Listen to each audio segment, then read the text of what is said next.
공원이나 지하철 등의 공중 화장실에는 의무적으로 기저귀 교환대가 설치되어 있습니다. 대형마트나 백화점에도 대부분 설치가 되어 있는데요. 밀착 카메라에서 관리 상태를 들여다봤더니 엉망이었습니다.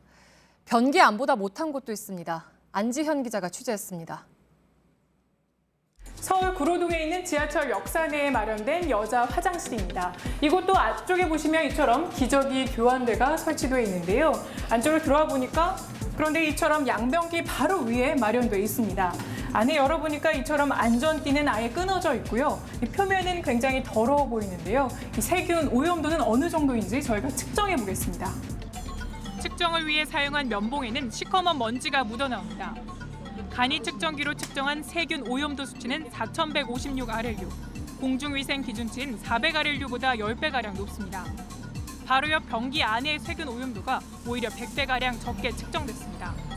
또 다른 지하철 역사, 쓰레기통 바로 위에 기저귀 교환대가 있습니다. 이 밖에도 녹이 슬어 아이를 받치기에는 불안정해 보이는 곳도 있습니다.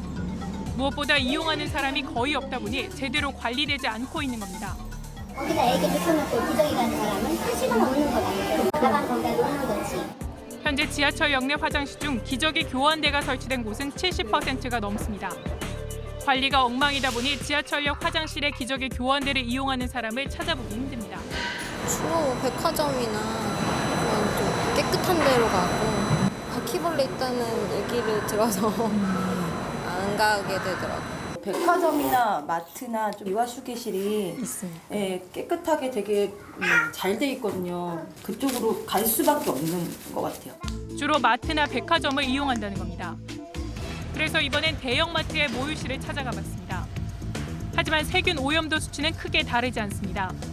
기저귀 교환대에 발자국이 나 있는 마트 화장실도 있습니다. 백화점 화장실의 기저귀 교환대도 측정해 봤습니다. 모두 2,000 내외로 바로 옆 변기 안보다 높게 나옵니다. 위생관리 방법이 없는 건 아닙니다.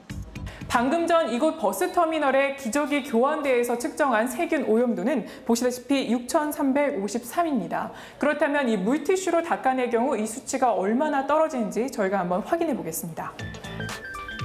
한 번 닦아내니 수치는 20배 가까이 낮아져 금방 공중위생 기준치 아래로 떨어졌습니다. 사실은 애기 대소변이라고 하는 그 체액 성분과 접촉할 수 있는 가능성이 있으니까 깨끗한 곳이야라는 것보다는 사용할 때마다 소독을 해주시는 게 맞고, 관리 상태도 부실하지만 정작 필요한 곳에 없다는 지적도 나옵니다. 노원구의 한 어린이 공원에는 이름이 무색하게 기저귀 교환대가 설치돼 있지 않습니다. 가족 화장실은 아예 잠겨 있습니다. 또 남자 화장실에서 찾아보기 힘든 것도 문제로 제기됩니다.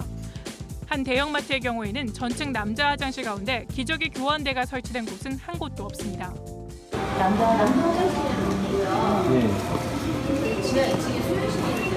남자들도 이제 육아에 참여를 하지 않습니까? 당연히 있을 줄 알고 갔는데 없죠. 난감하니까 어쩔 수 없이 이제 좌변기에 있는 편의를 위해 설치한 기저귀 교환대. 하지만 더러운 위생 상태로 인해서 실제로는 편의가 아닌 불편만 가중시키고 있었습니다. 밀착 카메라 안지현입니다.